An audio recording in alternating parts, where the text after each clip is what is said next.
यह कहानी है ढोलकपुर गांव की। उसी गांव में आकाश नाम का एक आदमी रहता था, जो एक छोटे से ठेले पर समोसे बेचा करता था। उसके समोसे और लाल वाली चटनी बहुत स्वादिष्ट लगती थी। आकाश भगवान शिव का बहुत बड़ा भक्त था और रोज मंदिर जाकर पूजा करता था। वह अपने ठेले पर गरीबों को मुफ्त में भी समोसे खिलाया करता था।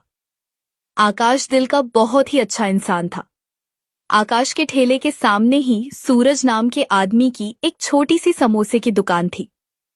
सूरज बहुत ही घमंडी था। आइए, आइए, सूरज के हाथों के गर्मा गर्म समोसे खाइए। सूरज की दुकान पर ग्राहकों की बहुत लंबी लाइन लगी रहती थी, लेकिन आकाश के ठेले पर सिर्फ मक्खियां ही घूमती रहती थीं। आइए भैया, आइए, गर्मा गर्म समोसे खाइए। भैया, आपको दूं क्या? ये समोसे बहुत स्वादिष्ट हैं। लेकिन वह कुछ कर नहीं पाता। ग्राहक उसके यहाँ बिना कुछ खाए, बिना कुछ बोले ही वहां से चले जाते। यह सब देखकर आकाश बहुत उदास हो जाता। हे शिव जी, मेरी मदद करो। ऐसे ही शाम हो जाती और आकाश अपने घर चला जाता। घर में उसकी पत्नी सीमा थी। आज भी कुछ कमाई नहीं हुई ना? जो भी था सब गरीबों में बांट दिए होंगे।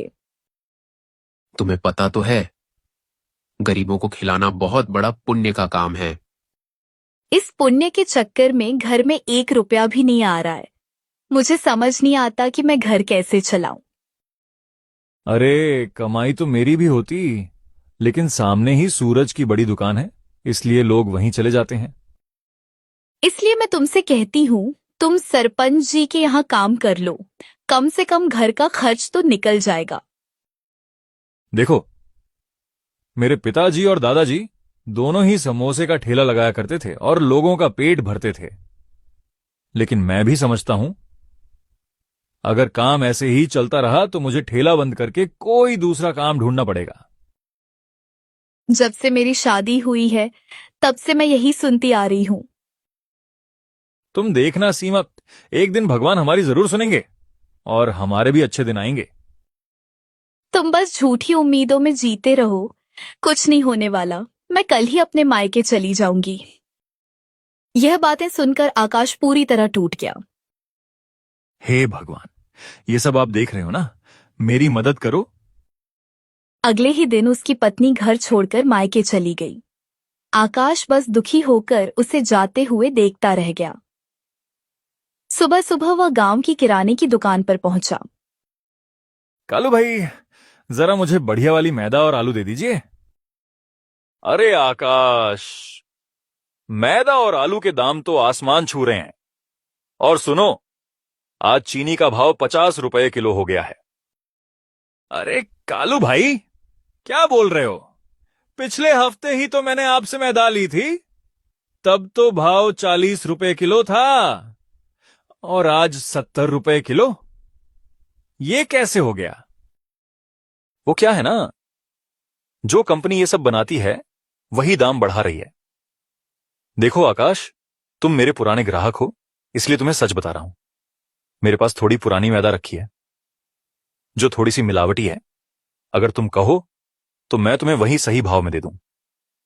वैसे भी समोसे में अच्छा आलू डालोगे तो बनाने के बाद किसी को पता भी नहीं चलेगा। नहीं नहीं नहीं भाई, मेरे ग्राहक मेरे लिए भगवान की तरह हैं। मैं उनके साथ धोखा नहीं कर सकता।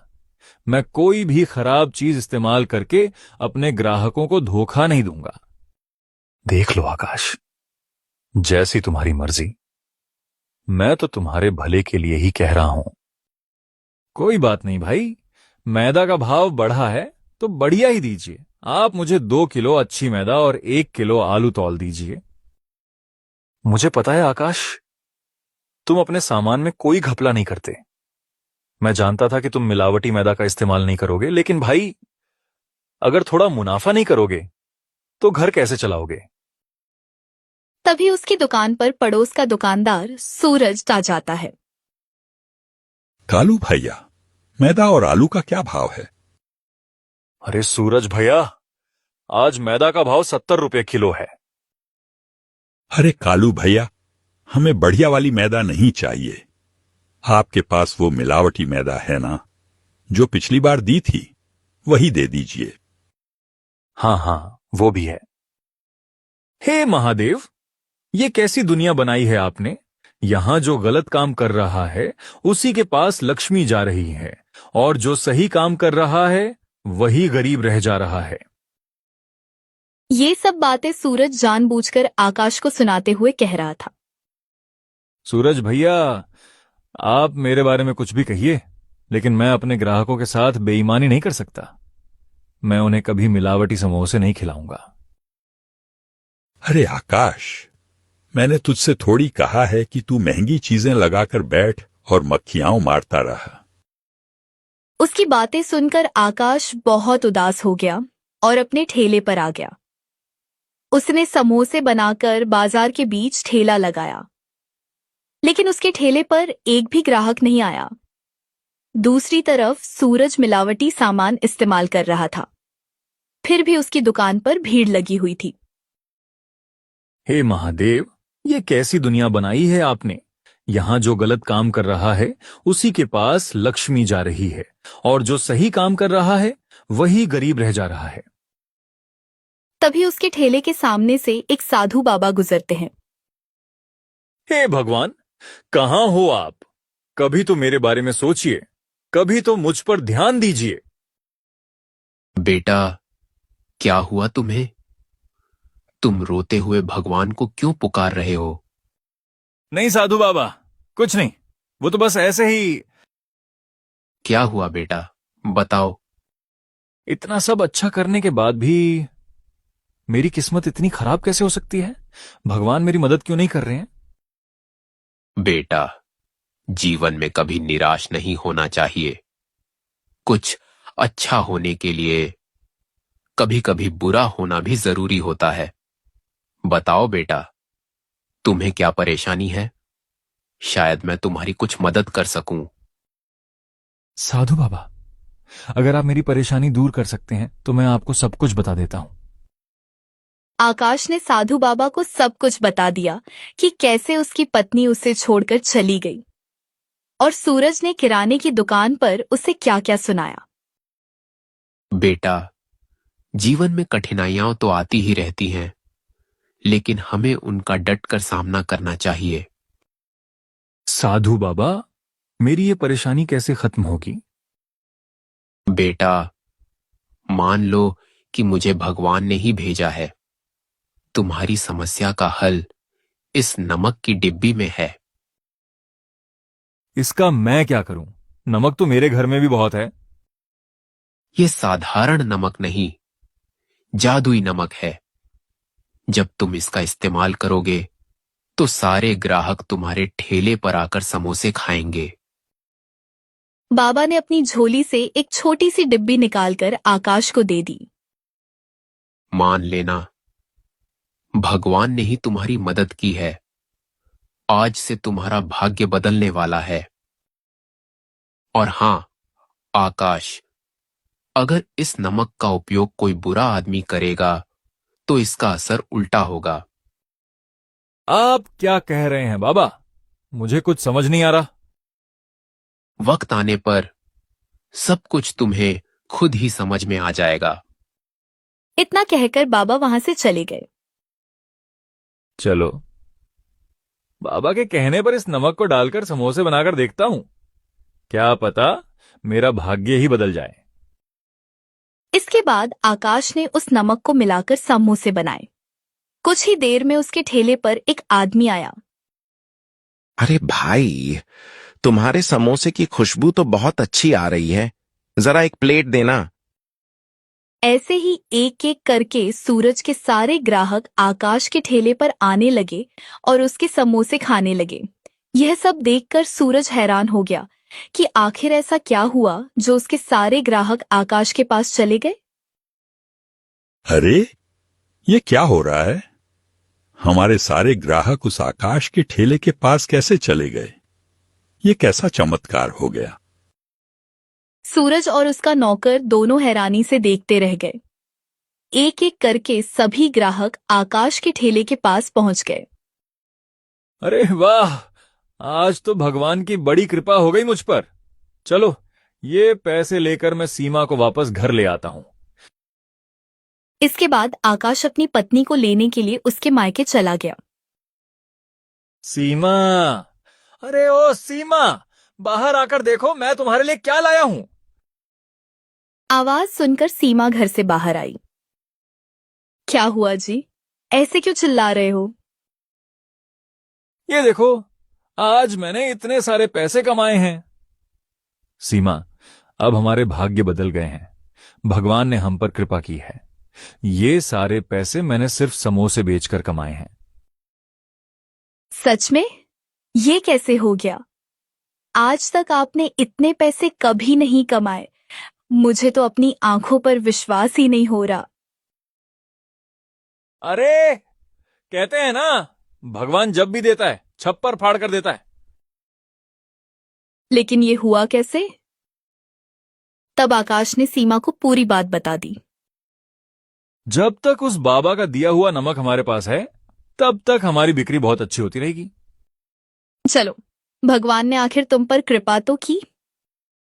इसके बाद सीमा उसके साथ घर वापस आ गई। अगले दिन जब आकाश ने ठेला लगाया तो उसका ठेला ग्राहकों की भीड़ से भर गया। भाई, कल तुम्हारे समोसे खाकर तो मजा ही आ गया। मैं भी आया था, लेकिन तुम्हारी दुकान बंद थी, इसीलिए वापस चला गया। कल तुम क्यों नहीं आए थे? क्या बताऊं भाई, कल सारे समोसे और चटनी खत्म हो गए थे। आज मैं ज्यादा बनाकर लाया हूं।